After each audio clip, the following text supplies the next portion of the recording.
Hello everybody and welcome back with Cooking with Jeff.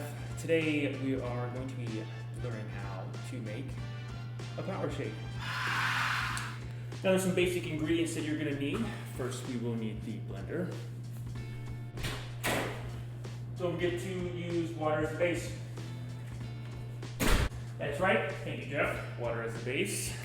Hello everyone, I am Jeffrey with The Jealous Image. This is the channel solely dedicated to helping good-looking guys like yourselves, yes you and even you, look even better by providing you tips, tricks, and just basic information. Here we help educate men representing their individual appearances. Today's episode, I have been asked several times what I eat on a day-to-day basis. Now, I'll probably give you more information moving forward on different meals throughout the day. This specific episode is going to be primarily on the shake that I make. Typically I'll do this either midday at some point, but for the most part I am going to make this after my workout. Typically I'll work out anytime from either early in the morning or I will work out 6, 7 o'clock. So I'll have that post-shake. I'll have that workout post-shake, shake post-workout. I'll have that shake afterwards. Now I'm going to list some of the benefits of the nutrients that I add in my shake. I do want to specify that I'm not a doctor, nor am I a dietitian. A nutritionist to some part, but anybody can be a nutritionist, so it depends on your body type. So do your research, focus on what works best for you.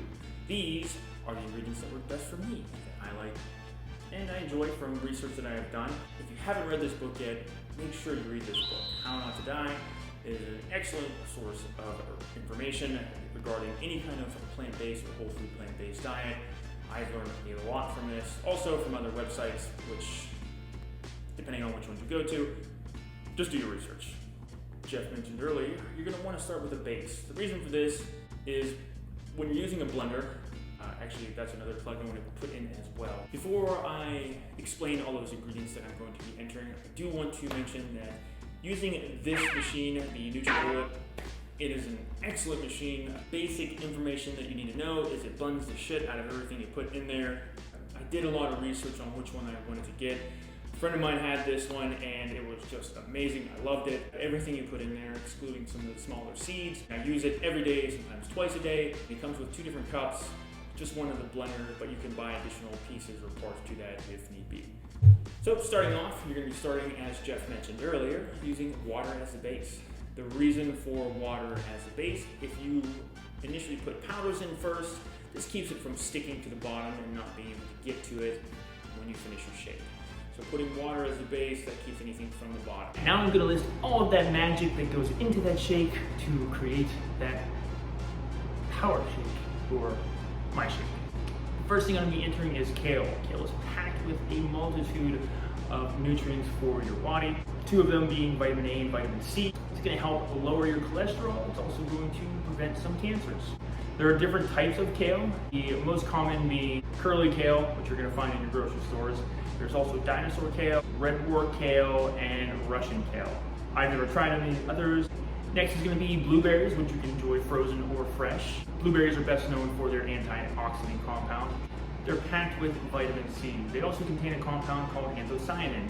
That's what gives blueberries their colors and also provides a lot of the nutrients that are in blueberries. Cherries are the next item I'll be adding in. Cherries come in a multitude of colors, from yellow all the way to a dark blood red. They're a great source of vitamin C, potassium, fiber, B, manganese, magnesium, and vitamin K. Then I'll be adding in mangoes. Mangoes again, great fresh or frozen. Mangoes are going to be high in vitamin K and vitamin C, and they've also been shown to lower inflammation. Something I just recently found out about mangoes is within the skin of a mango there is a compound called urushiol. Now that is the same compound that is in the poison ivy plant, which gives you that red itchy rash. It's not as high as a content as in poison ivy, however you can have allergic reactions to it even after eating a freshly killed mango, so be careful or be aware if you are eating mangoes and you're allergic to poison ivy. Watermelon. Watermelon is great for hydration, one of the main benefits in that, but it's also going to be high in vitamin A and vitamin C. Entering a tablespoon of flaxseed, which flaxseed is going to be high in omega-3 fatty acids. A large part of society does not get the daily recommended amount of fiber. It's important to get that fiber if you're looking for an easy way to add extra fiber into your diet. Add some flaxseed ground. The reason for ground is because your body absorbs it a lot better. Seeds sometimes will pass through your body and you're not getting the nutrients you need from the seed. Ground flaxseed, you can add that to your oatmeal in the morning, which I do as well, and you can add it to your smoothie at night. Hemp parts are another seed that I've just started adding into my daily nutrition. They are part of the cannabis plant, however, they contain little to none of the psychoactive compound THC, so you won't be getting high from any of that, so don't have to worry about it. I guess that's a good and a bad thing. Then I put in a half a scoop, your choice of plant-based protein. Then I'm going to be putting in a tablespoon of peanut butter. It's going to have nutrients as far as protein, magnesium, phosphorus, zinc, niacin, and B6.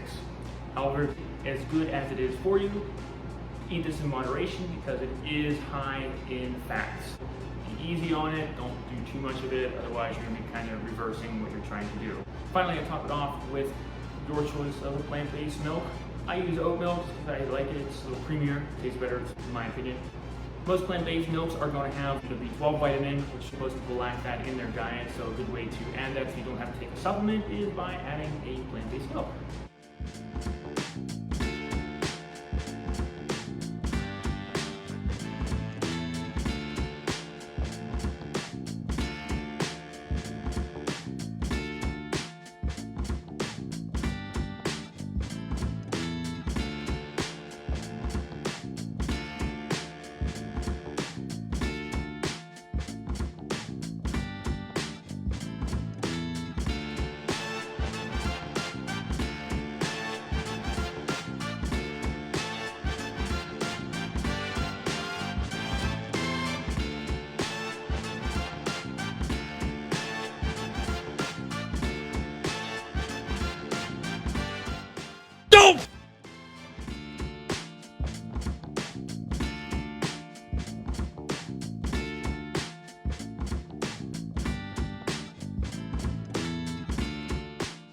Thank you, everyone. I hope you had as much fun as I did teaching you this, educating you.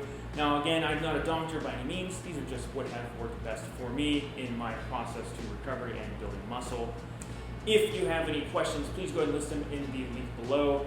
As I'm moving forward with these videos, I'm going to be doing a multitude of different things. Next week, maybe fashion, it may be fitness, I don't know. If you can't take the not knowing, you're just going to have to wait.